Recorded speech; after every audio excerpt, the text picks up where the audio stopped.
Hi everyone, I welcome you all in my YouTube class Oasis GS classes, and in today's class we have to learn about a major cereal rice under the chapter agriculture. Rice is a staple crop of a majority of the people in India. Bharat के अधिसंख्य लोगों का मुख्य भोजन के रूप में चावल का प्रयोग किया जाता है। आइए चावल के बारे में जो महत्वपूर्ण बातें हैं उसके बारे में एक एक करके हम लोग बात करते हैं। सबसे पहले इस बिंदु को देखते हैं। Rice is a tropical plant that thrives in hot and humid climate. It is a kharif crop in India. ये आपको उष्णकटिबंधीय प्रदेशों का मुख्य पौधा है। इसे अत्यधिक तापमान की आवश्यकता होती है और अत्यधिक पानी की आवश्यकता होती है। और जो उष्णकटिबंधीय प्रदेश है इसमें अत्यधिक पानी भी मिलता है और अत्यधिक टेम्परेचर भी मिलता है, तापमान भी मिलता है। इस वजह से ये उष्णकटिबंधीय प्रदेश का मुख्य फसल पौध के रूप में उगाए जाते हैं। हमारे देश में उष्णकटिबंधीय जलवायु मिलती है। It is a staple food crop of majority of the people in India. और यह भारत के अधिसंख्य आबादी का प्रमुख भोजन के रूप में व्यवहृत होता है। प्रमुख भोजन के रूप में इसे उपयोग में लाए जाते हैं क्योंकि इसके उत्पादन के लिए हमारे देश के अधिकांश हिस्सों में आदर्श भौगोलिक दशाएं मौजूद है।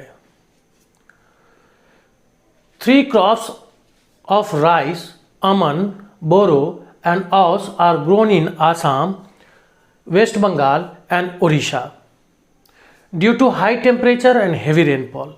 आपको मालूम भी होगा कि आसाम के मेघालय अब तो मावसिनराम सबसे अधिक वर्षा का स्थान हो गया है, तो इन इलाकों में अत्यधिक वर्षा होती है इन इलाकों में। और उसके अलावे उड़ीसा के तट पर, वेस्ट बंगाल के इलाके में, इन तटीय इलाके में अत्यधिक वर्षा हुआ करती है और तापमान भी अधिक मिलता है। इस वजह से यहाँ जो है चावल के इस 3 किस्मों का उत्पादन किया जाता है। वह है अमन, बोरो एंड औस। इसे याद रखेंगे। ऐसा है कि आपके एग्ज़ाम में आजकल मैक्सिमम MCQs पूछा जाता है, मल्टीपल चॉइस क्वेश्चंस पूछा जाता है। ऐसे में इसमें से कौन सा पॉइंट आपके MCQs में आ जाए कहना बड़ी मुश्किल है। इसलिए आपको गहनता से अध्ययन करना पड़ेगा, संजीदगी से अध्ययन करना पड़ेगा, नहीं तो MCQs में आप फंस जाएंगे। वैसे छात्र जो सिर्फ पास करने का मकसद रखता है तो वो तो तुक्केबाजी में भी पास कर जाएंगे, लेकिन अगर आपको मैक्सिमम मार्क्स ऑब्टेन करना है तो हर चैप्टर को आपको गहनता से अध्ययन करना पड़ेगा। एक एक बिंदु को आपको ध्यान में रखना पड़ेगा। और मेरा जितना वीडियो है वो सारे वीडियो में मैंने सूक्ष्म से सूक्ष्म चीज़ों को स्पष्टता से रखा है। मेरा वीडियो MCQs क्वेश्चंस को अटेंड करने वाले और अधिक से अधिक मार्क्स रखने वाले बच्चों के लिए बहुत उपयोगी है। तो ऐसा है कि ये सारे पॉइंट जो है, ये ट्रॉपिकल प्लांट है, ट्रॉपिकल क्लाइमेटिक कंडीशन है। चावल के ये 3 जो अलग अलग किस्म किन किन राज्यों में उगाए जाते हैं और क्यों उगाए जाते हैं, इससे MCQs पूछा जा सकता है। और ध्यान रहे, जब आप सब्जेक्टिव क्वेश्चन में जाते हैं तो जितने मार्क्स का सब्जेक्टिव क्वेश्चन होगा उस हिसाब से आप इसमें से कुछ आंसर बना सकते हैं। ये जितने मैटर है इसमें से बड़ा आंसर बना सकते हैं। लघुत्तरीय प्रश्न हो सकता है, दीर्घोत्तरीय प्रश्न हो सकता है और एमसीक्यूज हो सकता है। तो ऐसे में आप छोटे से छोटे उत्तर वाले प्रश्न और बड़े से बड़े उत्तर वाले प्रश्न का जवाब मेरे इस वीडियो से को देखकर दे सकते हैं। ये तो इंट्रोडक्शन की बात रही। अब दूसरा पॉइंट है ज्योग्राफिकल कंडीशन। अगर आपको दीर्घ उत्तरीय प्रश्न आता है तो आप इंट्रोडक्शन भी लेंगे, ज्योग्राफिकल कंडीशन भी लेंगे, areas of cultivation, production and yields भी लेंगे दीर्घ उत्तरीय प्रश्न के जवाब में। लेकिन अगर लघु उत्तरीय प्रश्न है तो आप ज्योग्राफिकल कंडीशन को फोकस करेंगे और इसमें जितना शब्द में जवाब देना होता है उसी शब्द के हिसाब से इन सारे बिंदुओं को आप लिखेंगे। ज्योग्राफिकल कंडीशन में अगर हम टेम्परेचर की बात करते हैं तो temperature average mean temperature 25 degree centigrade होता है। धान जब बोया जाता है तो आरंभिक समय में कम से कम इसे 21 डिग्री सेंटीग्रेड टेम्परेचर की आवश्यकता होती है। बीच में इसे 24 डिग्री, जब वह उसका वृद्धि काल होता है, ग्रोथ का टाइम होता है, उस समय 24 डिग्री टेम्परेचर की आवश्यकता होती है। लेकिन जब उसके पकने का समय आता है, मैच्योरिटी का जब समय होता है, उस समय मैक्सिमम टेम्परेचर चाहिए और वह 27 डिग्री के आसपास टेम्परेचर चाहिए। तो ये टेम्परेचर की बात रही। जब हम रेनफॉल की बात करते हैं तो रेनफॉल में 125 सेंटीमीटर से लेकर के 200 सेंटीमीटर रेनफॉल इसके लिए आदर्श माना जाता है। कहीं कहीं किसी किताब में ये रेंजिंग नहीं दिया रहता है। एवं 100 सेंटीमीटर्स या 100 सेंटीमीटर से अधिक, आप इसको राउंड फिगर में अगर लिखना चाहें तो एवं 125 सेंटीमीटर लिख सकते हैं।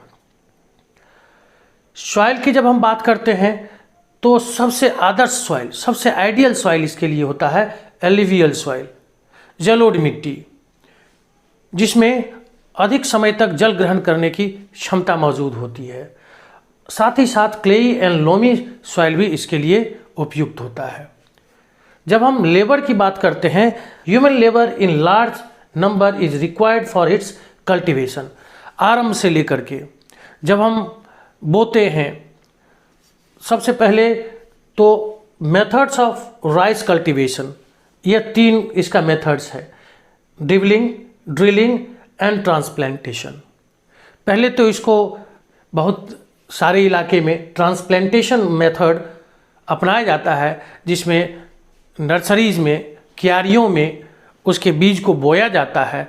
जब उसके बीट आते हैं, जब उसका छोटा छोटा पौधा होता है तो उसको निकाल कर, उखाड़ कर और उसको अन्यत्र खेतों में, जहाँ पहले से कदवा किया हुआ होता है, जिसमें कीचड़ मय किया हुआ होता है, उसको कीचड़ युक्त किया जाता है। फिर उसमें नर्सरी से वो उस उखाड़े गए जो धान के छोटे छोटे पौधे हैं उसको लगाया जाता है। तो एक तो ये ट्रांसप्लांटेशन मेथड है, ट्रांसप्लांटेशन मेथड जो बहुत प्रचलित मेथड है हमारे यहाँ।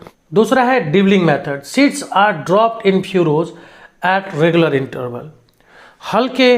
हल चला करके पहले एक रेखा के रूप में, हल रेखा उसको कह सकते हैं, सीता कह सकते हैं, खेतों में जो है एक रेखा में वह जो है फ्यूरोज बनाए जाते हैं, हल रेखा बनाए जाते हैं और उसमें धान के बीज को गिराया जाता है।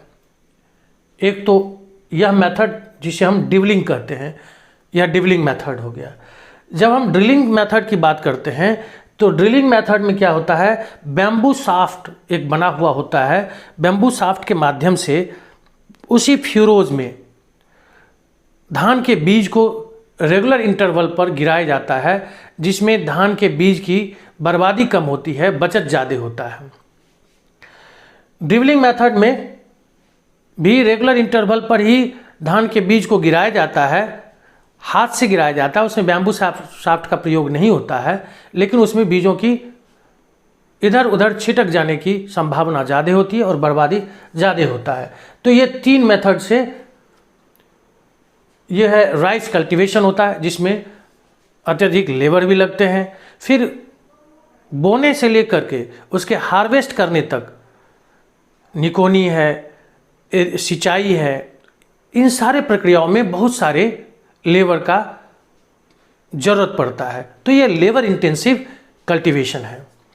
जब हम एरियाज़ की बात करते हैं, एरियाज़ ऑफ कल्टीवेशन और डिस्ट्रीब्यूशन, तो most of the rice of India is grown in the areas of alluvial soil, deltaic and coastal belts. जो ये एलिवियल सॉइल का ये बेल्ट है, रीजन है, ये इसमें नदियों की रेखा जाल आपको देखने को मिलेगा। और ये जो इलाके हैं, इसमें महानदी, गोदावरी, कृष्णा, कावेरी, तो इन सारे नदियों का आपको यहाँ, गंगा का यहाँ आपको डेल्टा मिलेगा। तो ये सारे जो डेल्टाइक भाग है इस भागों में, और ये एलिवियल सॉइल जो नदियों के द्वारा लाई गई मिट्टी के द्वारा बिछाकर इस मैदानी भाग का निर्माण हुआ है। ये जो उत्तर का विशाल मैदान है, इस मैदानी भाग में चावल की खेती बहुतायत से की जाती है, खास करके नॉर्थ ईस्टर्न साइड में। तो ईस्टर्न कोस्टल प्लेन में वेस्ट बंगाल इधर वेस्ट बंगाल में, फिर ओडिशा, आंध्र प्रदेश एंड तमिलनाडु, इन इलाकों में इसकी खेती बहुतायत से की जाती है। सॉरी, ये coastal plains, this should not be written here. ये कोस्टल प्लेन नहीं लिख के वेस्टर्न प्लेन्स लिखेंगे। जब हम वेस्टर्न प्लेन्स की बात करते हैं तो नॉर्दर्न प्लेन्स ऑफ पंजाब, ये सारे इलाके, हरियाणा, उत्तर प्रदेश और बिहार, इन सारे इलाकों में भी, मतलब ऊपरी गंगा के मैदान और मध्यवर्ती गंगा के मैदान, ये सारे इलाके में भी चावल की खेती होती है।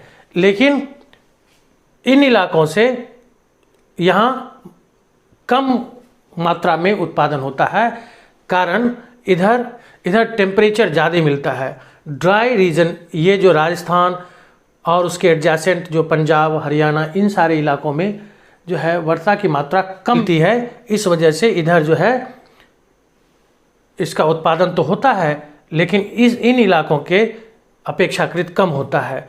तो ये यहाँ आप देख सकते हैं स्कीज में, ये मेजर एरिया जिसको क्रॉस से दिखाया गया है, और ये जो स्लैंटिंग लाइंस है, इस स्लैंटिंग लाइन से माइनर एरियाज दिखाए गए हैं। तो इसको आपको समझना है मैप पर। ये आपको माइनर एरिया है, यहाँ माइनर एरिया, ये माइनर एरिया है, ये माइनर एरिया, ये और ये माइनर एरिया है। जहाँ कोई ना कोई ज्योग्राफिकल कंडीशन की कमी है, जैसे इन इलाकों में ये आपको झारखंड है, इन इलाकों में पंजाब, हरियाणा, इन इलाकों में वर्षा की मात्रा कम मिलती है। ये जो आपको पथरीली पाठारी भूमि है, इस वजह से इन इलाकों में जो है अपेक्षाकृत चावल की माइनर एरियाज है।